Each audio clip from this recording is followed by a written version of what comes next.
talk about ways out of the suffering. We say that the material world is a place of suffering, where repeated birth and death are constantly taking place. From the highest to the lowest, from the worms to the monarchs, everyone is more or less suffering. Suffering from our own body, our own thoughts, our various relationships with others. It's just a place of suffering. So we know that we are the one who's really outside of suffering. The real self is outside of suffering. If you look closely at your situation, you'll see that there's the body and there's one who's watching the body, the knower of the body. So we are spiritual beings. We are the soul. For the soul, there's no suffering.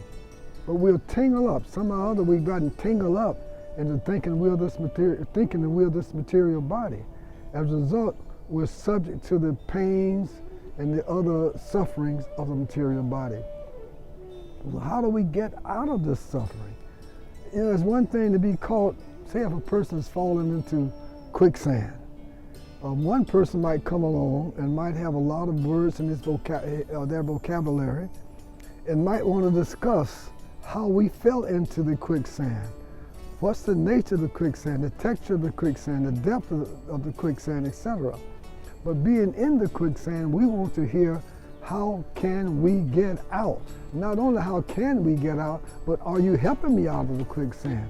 Are you giving me a rope or a helicopter or a branch of a tree or something to help me out of the quicksand? When we get out of this quicksand, then if we want to, we can discuss how we fell in it, why we fell in it, why the quicksand is here, the depth of the quicksand, all these other irrelevant things at this time. Because we see now that we are in the material world, more or less. Some of us are more out of it. It's a matter of degree. Some of us are more or less in the material world. Some of us, and we know from experience, we've been deep in the material world and deep in the Maya, and we didn't even know it. Now at least we know there's Maya and there's a spiritual world. They're right here together in this moment, this nowness. Hell is now and heaven is now. But they're both here right now in the material world. Psychologically, we're thinking that we're material beings. As a result of being material beings, we have birth, disease, old age, and death. And that is the nature of the material world. Everything about the material world, we say it's temporary. There's birth, there's growth, we give off byproducts, we get old, and we die. That's the nature of the life in the material world. As long as we think that we're the material body, and everything related to that material body is somehow or other related to us, then we're going to be suffering. So how to transcend the suffering? We say, first of all, just continue to tell ourselves that we're not the body. And look very closely, very discriminatively, and we'll see that we are not this body. We are the knower of the body. We're the one who knows the body. We know the body. We see the body. See? So relate to the fact that we are spiritual beings. We're the one who knows the body, the one who sees the body. We're not the body with the soul with the body. So we say, see yourself as spirit. Take a name of supreme being and call it out all the time.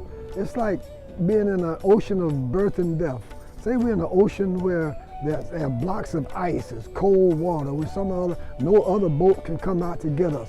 We need something from above to lower a rope down to us. So we say, so the holy name, that link from above that can pull us up and out of the material world. So we get out of the material world, and gradually we find that we realize that we are separate from that material world. We're not of the material. We are not of the material world. We're separate from the material world. And we continue to live here in the spiritual world. So we have to be in it, but not of it. We have to be detached from the material world. And the more we see ourselves as spirit, we see that we are separate from that material world. And we continue to clean up, continue to purify our consciousness of those factors that can keep us over in the material world. Those factors that can keep us over in the material world, we say that's lust, anger, greed, illusion, madness, and envy. And so the more we engage in remembering our Supreme by calling out the name, and we offer everything. We say in this context, offering, service, surrender, submission are synonymous. We do everything as an offering to our Supreme Being. By offering everything to our Supreme Being, we're remembering our Supreme Being. Remembering our Supreme Being is associated with our Supreme Being. Well, someone might say, well, Supreme Being does not exist. Well, we would ask the question, do you exist? Do you really think that you do not exist? I think if we ask ourselves very closely, we'll see that we cannot even imagine not existing.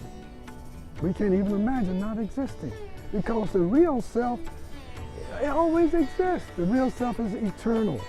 So to be in constant remembrance, constant association. So we say that our Supreme Being is infinite intelligence. It's infinite intelligence. We say omniscient. It is omniscient, eternally. So to be in association with our Supreme Being, who is the most pure, by virtue of this association, we become cleansed, we become purified of identifying with the material body and with all the other foibles connected with that material body. So this constant remembrance is the purification process. The more we remember, the more we're purified of those negative things, that lust, anger, greed, illusion, madness, and envy, the more we can see that we are not just part and partial of our Supreme Being, we are coming from our Supreme Being. Our Supreme Being envelops us. Our Supreme Being encompasses us. We're in our Supreme Being. Our Supreme Being is within us and beyond this material atmosphere. So association with our material being is what pulls us up and out of that material world of suffering, constant suffering, where repeated birth and death are taking place. And we are responsible for our own suffering. Yes, we are. It's easy for some of us to try and blame it on someone else. Others we'll see that are just instruments through which our own karma comes. Our karma means we're reaping what we have sown. So no matter where we are, what status we have, what our material situation is in the material world, we're reaping what we have sown. However, the more we engage in purification of our consciousness, getting all those pollutants out of our consciousness, the less we are liable to do negative things that will cause us to suffer in the future. Because karma is simply our own doing. What we've sown, we reap. See? So we want to go beyond even reaping and sowing. Reaping and sowing is a duality. We want to get back to our original position as being indivisible, undifferentiated, supreme, absolute existence. This is beyond all dualities, beyond hot and cold, rich and poor, up and down, coming and going. Any kind of duality. The real self is absolute, in absolute existence. It does not fall victim to any kind of dualities or any kind of pollutants. So the purpose of life, the real purpose of our existence, is to get up and out of that material world of suffering and back into our original condition, which is free from all suffering. And it exists right here, right now, in this present moment. The nature of the self, the nature, some call it Kundalini. It's beyond bliss. We call it ecstatic, vibratory bliss. This is our nature. At that point, we're beyond knower, knowledge, knowing, and known.